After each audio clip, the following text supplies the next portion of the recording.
I've come here today to announce my candidacy for the Democratic nomination for President of the United States.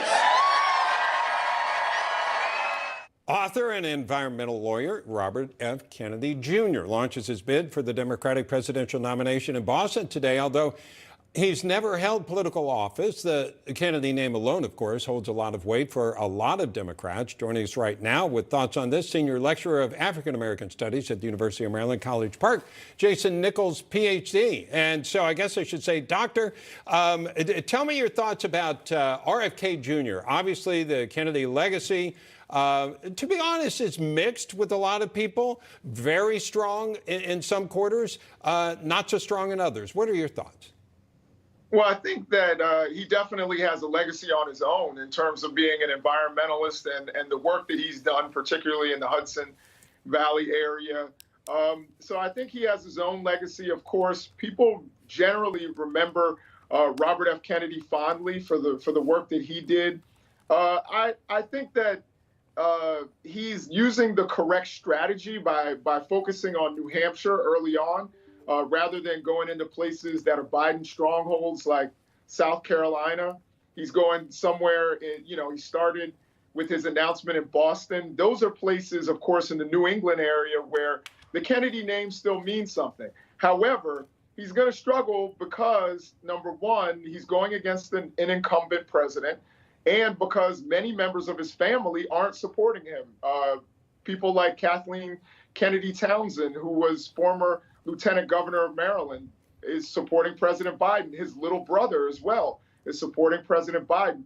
And I don't think that the liberal media is going to give him a lot of air to breathe and a lot of coverage other than to talk about his vaccine skepticism and make him look like a crazy person. So I think he's got an uphill battle in this in order to get the Democratic nomination. Yeah, and Jason, it's interesting. Not only are some members of his family not supporting him, but the people who are supporting him, maybe who you wouldn't expect. We're talking about Steve Bannon. Steve Bannon actually reportedly convinced him to run. And we've also been hearing that Roger Stone has been trying to convince former President Trump to pick him as his running mate, kind of for a cross-party pollination, so to speak. Do you see any of that playing out? I don't. I do think that it's interesting to give a populist message, and we've seen that does have a home. I don't think that his message is quite as concise as Bernie Sanders was, who was able to get support from all over the political spectrum. But as far as Trump, he went after Trump today. Saying that Trump expanded the swamp. He blamed Trump for the lockdowns and some of the things that were happening during COVID that are unpopular. He even blamed Trump for some of the censorship that he and others claim that they've experienced. So I don't see Trump taking him. We know that Trump likes people who like Trump.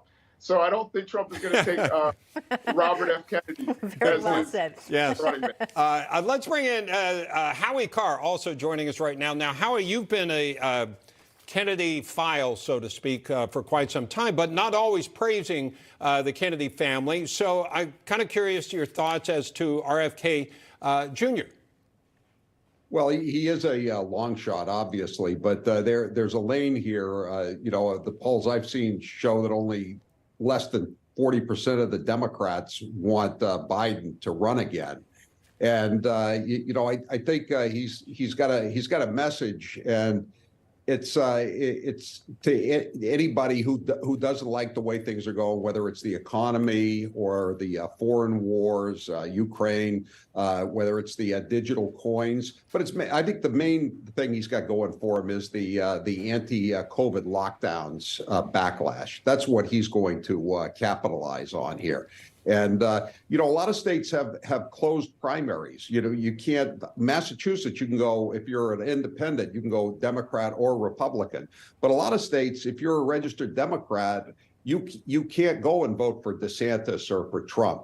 You have to stay on the Democratic side. And if you want to vote for president, and you don't like Biden, there's only one, Marianne Williamson, with all due respect, she's not really, much of an alternative. If you don't like Biden and you have to vote Democrat, you're going to have to vote for Bobby Kennedy. And I think he could do pretty well. You know, it's ironic. His father was a namesake in 1968. You know, there was an unpopular Democrat incumbent, Lyndon Johnson, but Bobby Kennedy Sr. didn't want to get into the race, and he let Eugene McCarthy do the damage, draw blood on the incumbent, Lyndon Johnson, and then he jumped into the race. Now his son is kind of in the role of Eugene McCarthy that he had in 1967, 68.